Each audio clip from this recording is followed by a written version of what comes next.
this into this जो constant example कहाँ पे अपने किए थे? अपने किए थे if I write P is equal to TR by Q is okay.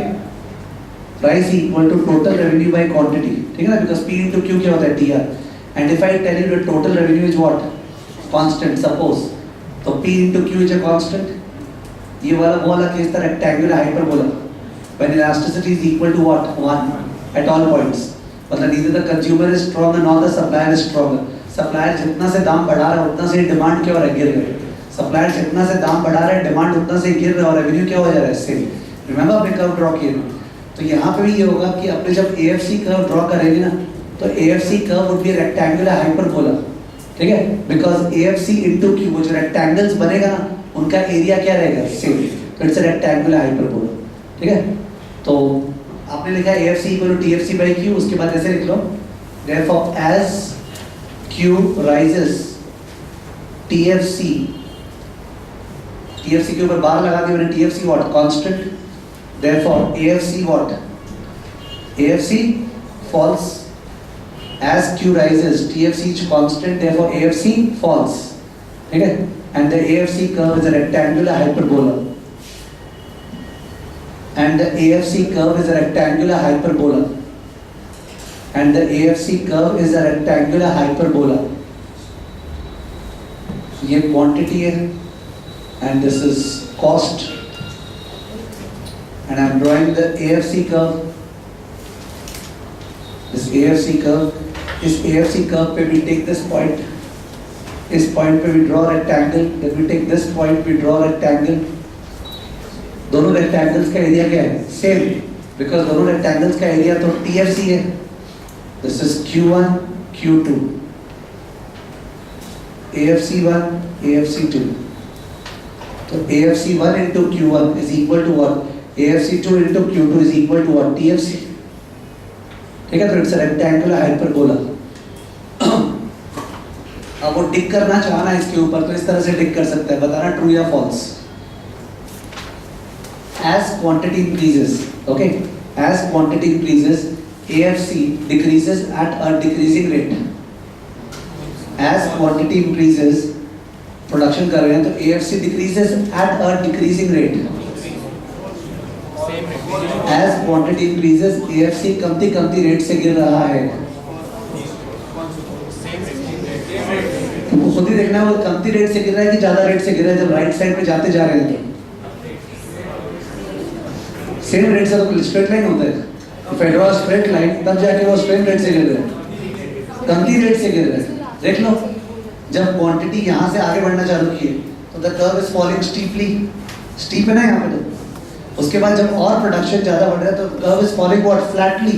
तो रेट ऑफ फॉल तो कम हो गया. अगर हम ऐसा कर्व बनाता, had I drawn this curve, ये कर्व, तब क्या होगा? ज्यादा रेट से गिर रहा है. जैसे जैसे क्वांटिटी बढ़ा रही है AFC falling at a higher rate. यहाँ पे तो AFC का रेट ऑफ फॉल शुरू में हाई था, अब तो लो होते जा रहा है. कहाँ गिर रहे हैं? अभी और आगे बढ़ाएंगे तो फ्लैट होते जा रहा है. तो as quantity increases AFC decreases at a decreasing rate. That's a true statement. The last about true और फॉल्स होता है. Correct. As Q increases AFC decreases at a decreasing rate. As Q increases, AFC decreases at a decreasing rate. AFC decreases at a decreasing rate. ठीक है? और एक चीज कह रहे हैं इसे that as quantity becomes infinitesimally small in the graph, as quantity becomes infinitesimally small, बहुत ही small, smaller than whatever you can think of, AFC tends to infinity. AFC tends to infinity. वही तो हो रहा है. TFC divided by a very very small number, so it is tending towards what? Infinity. ठीक है? वो लिखते हैं language. As Q becomes infinitesimally small, as Q becomes infinitesimally small,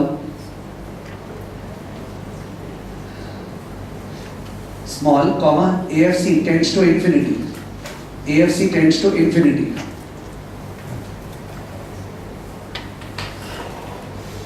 और एक last line. The tails of the AFC curve the tails of the AFC curve approach the axis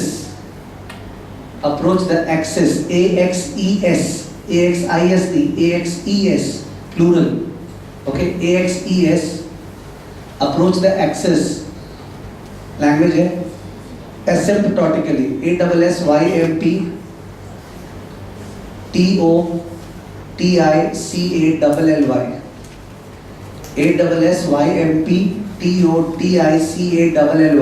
asymptotically. Parallel अलग चीज होता है, एसिम्प्टोटिक अलग चीज होता है. पैरेलल तो ये होता है, this is parallel, and asymptotic means what? Two things are approaching each other but they do not touch each other. That is what? Asymptotic. The distance is becoming smaller and smaller but they can never touch. That is what? Asymptotic. तो ये दोनों का दोनों, ये x axis के एकदम पास आते जा रहे हैं, वो y axis के एकदम पास आते जा रहे हैं but they cannot touch. So that is what? Asymptotic behavior. Okay? So that's about the AFC. Think about soft. Parallel production ज़्यादा करेंगे, फिक्स्ड कॉस्ट उतना ही रहेगा, तो fixed cost per unit will fall. ठीक है, तो कमती रेट से फॉल. क्या रेट से फॉल? कमती रेट से फॉल. ठीक है, और दूसरा वो इन्फिनिटी हो जाता है और एसिम्प्टोटिक रिलेशनशिप. ठीक है, तो that is all we need to know about the average fixed cost curve. Okay, average fixed cost curve. अब एवरेज फिक्स्ड कॉस्ट कब हो गया और एवरेज वेरिएबल कॉस्ट कब तो हो चुका है, व्हिच मींस डिस्कस कर रहे हैं. ये क्वांटिटी है, ये कॉस्ट है. ठीक है, and this is the average fixed cost curve, AFC curve, right? And this is the AVC curve, average variable cost curve. So just think about it. अपने प्रोडक्शन चालू किया और एवरेज फिक्स्ड कॉस्ट गिर रहे हैं, वो भी तेजी से. शुरू में तो स्पीड पे गिरता है और एवरेज वेरिएबल कॉस्ट भी गिर रहे हैं. तो average cost is equal to average fixed cost plus average variable cost. तो वो भी क्या होगा? गिरेगा. शुरू में तो दोनों है फायदा. Fixed cost per unit is falling, variable cost per unit is falling. So cost per unit will what? Fall. Cost per unit will fall. Cost per unit को कहां से बनाना चालू करें? दोनों के बीच में से कि यहां से कि दोनों के ऊपर में से? ऊपर से. ऑब्वियस है, एवरेज कॉस्ट तो एवीसी प्लस एएफसी है, दोनों के ऊपर से बनेगा ना. यानी कि जो एवरेज कॉस्ट है, average cost that will be somewhere over here और फॉल करना चालू किया. ठीक है, फॉल करना चालू किया. अब प्रॉब्लम क्या हुआ कि एबीसी यहाँ तक कोई डाउट नहीं है, यहाँ तक तो एबीसी भी गिर रहा है और एएफसी तो खैर गिर रहा ही है, तो एसी गिरेगा ही इस क्वांटिटी तक. बट उसके बाद एबीसी टर्न कर गया, एबीसी टर्न कर गया ना, टर्न. ओके, तो एबीसी से ऊपर जा रहा है तो AC should rise, but AFC is what? Still falling. AFC is still falling, तो एसी इज कंफ्यूज्ड. ठीक है, तो शुरू में ये जो टर्न करते हैं ना, the rate of rise is very very low. यहाँ पे टर्न करते हैं the rate of rise is very small. ये तो बाद में स्टीप हो रहा है. The rate of rise is small, तो ये वाला फोर्स कमती है, बट ये वाला फोर्स शुरू में ज्यादा रहता है उस फोर्स से. तो on the whole average cost किसका सुनेगा? एएफसी का. It will still fall. So I am trying to say अगर ये मिनिमम पॉइंट है, if this is the minimum point, this is the minimum point and I draw a line over there, तो I mean to से इधर तक तो कोई controversy है ही नहीं. एवरेज कॉस्ट इधर तो आएगा, उसके बाद भी थोड़ा गिरेगा because of this force, but उसके बाद ये स्पीड पिकअप कर लिया और इसका तो स्पीड लो हो गया, इसका स्पीड स्लो हो गया. तो क्या होगा? ये स्पीड जहां पिकअप करेगा वहां से this will start what? Rising. और दोनों को हम एसिम्प्टोटिक बना दिया. दिख रहे हैं, एवीसी और एसी को हम एसिम्प्टोटिक बना दिए, कारण कि एवरेज कॉस्ट और एवरेज वेरिएबल कॉस्ट में गैप क्या है? एवरेज फिक्स्ड कॉस्ट का ना. और जैसे प्रोडक्शन बहुत ज्यादा करेंगे तो एवरेज फिक्स्ड कॉस्ट तो एकदम कम हो गया, तो दोनों में गैप क्या होता जाएगा? कम. ठीक है, ये जो पॉइंट है जहां ये मिनिमम हुआ, ये पॉइंट यहाँ मिनिमम हुआ और ये पॉइंट पे ये मिनिमम हुआ था, इन दोनों पॉइंट से एमसी विल पास. इन दोनों पॉइंट से what will pass? MC. Marginal cost ABC के मिनिमम से ही पास करेगा और मार्जिनल कॉस्ट एसी के मिनिमम से भी पास करेगा. तो मार्जिनल कॉस्ट दोनों के मिनिमम से क्या करेगा? पास. From ABC का minimum and from AC का minimum. You got to know these cost curves: average cost, average variable cost, marginal cost, average fixed cost. ठीक है ना? So these are the AC, ABC, MC and AFC curve. MC passes through the minimum of both ABC as well as what? AC. MC दोनों के minimum से पास करता है. ABC का minimum as well as AC का minimum. ठीक है? Marginal cost दोनों के वैल्यू से पास करते हैं। So these are the relationship among the cost curves. And ये एक्सप्लेनेशन याद रह पाए तो बढ़िया। वो जो अपने एसी का एक्सप्लेनेशन लिए कि शुरू में एबीसी गिर रहा है, एएफसी तो गिर रहा ही है, तो एसी क्या हो रहा है, गिर रहा है। इस पॉइंट के बाद एएफसी गिर रहा है पर एबीसी बढ़ने लग गया, पर ये कर्व गिरेगा because this force is stronger. But as soon as the MC becomes equal to AC, the roles change and ABC का rate of rise becomes faster than the AFC का fall. Therefore AC turns and rises. And they are asymptotic. Asymptotic because दोनों में gap तो AFC and AFC is diminishing. So AC and ABC curves are asymptotic. ठीक है? They approach each other. जो AC and ABC curve है, AC and ABC curves, ठीक है, are asymptotic. ASSYMPTOTIC. Asymptotic. ठीक है? सो ये हुए कॉस्ट कर्व्स शॉर्ट टर्म के। इनमें से 3 कर्व्स बच गए। कौन से? टीएफसी, टीवीसी और टीसी। ठीक है? तो सबसे easy curve in the world is the TFC curve. Total fixed cost curve से इजी कर्व तो कोई है नहीं। What's the total fixed cost curve? This one, total fixed cost, TFC. वैसे रियल लाइफ में इस तरह नहीं होता है, it is more in a stepped manner. इतना आउटपुट बनाएंगे तो यहाँ रहेगा, फिर अचानक से इतना हो जाएगा, फिर इतना। It is more in a stepped manner, ना स्टेप्ड। ठीक है? बट यहाँ पे भी take it is what fixed, the way it is in the normal textbooks. तो total fixed cost curve is fixed. जहाँ तक टोटल वेरिएबल कॉस्ट का बात है, टीवीसी, आपको पता है शुरू में अपने को इंक्रीजिंग रिटर्न्स हो रहा है कि डिक्रीजिंग रिटर्न्स? इंक्रीजिंग रिटर्न्स शुरू में। Increasing returns मतलब variable cost is rising at a higher rate or lower rate. Variable cost is rising at a lower rate. So उसमें फायदा। ABC गिर रहा है ना, ABC cost per unit was falling, तो TVC will rise at a lower rate, at a lower rate. तो lower rate के कारण क्या होगा कि that curve, जो TVC curve है, वो ऐसे बढ़ने के बजाय ऐसे बढ़ेगा। ये higher rate से बढ़ना होता है और ये क्या होता है, lower rate से। तो TVC curve will rise like this. It's rising at a lower rate. Okay, but then diminishing return start हो जाएगा. So when diminishing return starts, then TVC will rise at a higher rate. तो TVC curve शुरू में कमती rate से बढ़ रहा है और बाद में क्या हो रहा है, ज़्यादा रेट से बढ़ रहा है जब diminishing return स्टार्ट हो गया। ठीक है? तो तब वो ज़्यादा रेट से बढ़ रहा है। इनफैक्ट इसका जो स्लोप है ना, इसका जो स्लोप है, हर जगह स्लोप निकाले तो इसका स्लोप तो MC है। क्या है? MC। तो MC स्टेज 1 तक MC डाउनवर्ड था। जब MC नीचे गिर रहा है तब तक TVC कमती रेट से बढ़ रहा है और जैसे ही MC स्टेज 2 में चला गया, बढ़ने लग गया, वैसे TVC क्या बढ़ रहा है, ज़्यादा रेट से। तो TVC curve is elongated as shaped. It is what elongated as shaped। और टोटल कॉस्ट कर्व तो कुछ है ही नहीं, वो तो TFC प्लस TVC है। यानी बेसिकली TVC कर्व को उठा के यहाँ रखना है। Total cost is what? Total fixed cost plus total variable cost. Therefore the total cost curve would be parallel to this one। Total cost curve, okay, total cost curve, TFC plus TVC, TFC plus TVC।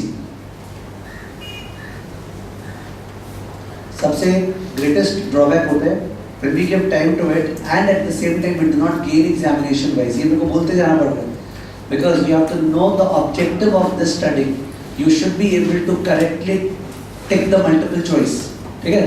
These are abstract discussions। अब क्या होता है, मेरे को हम लिखाता सोचता है चलो 2-3 सम करा दें, पर देन वो 2-3 सम्स आएगा नहीं ना। They don't ask sums wise, वरना cost function देके we can start computing, but I have to restrain myself in doing numericals out of it because they don't ask numericals।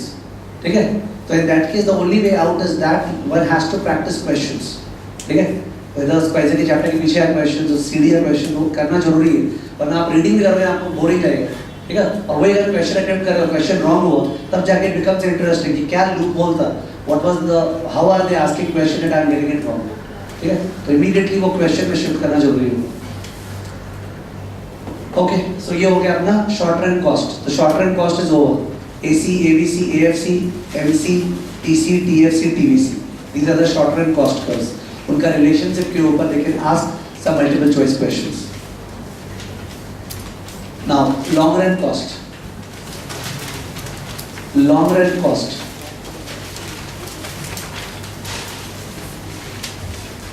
Long run cost,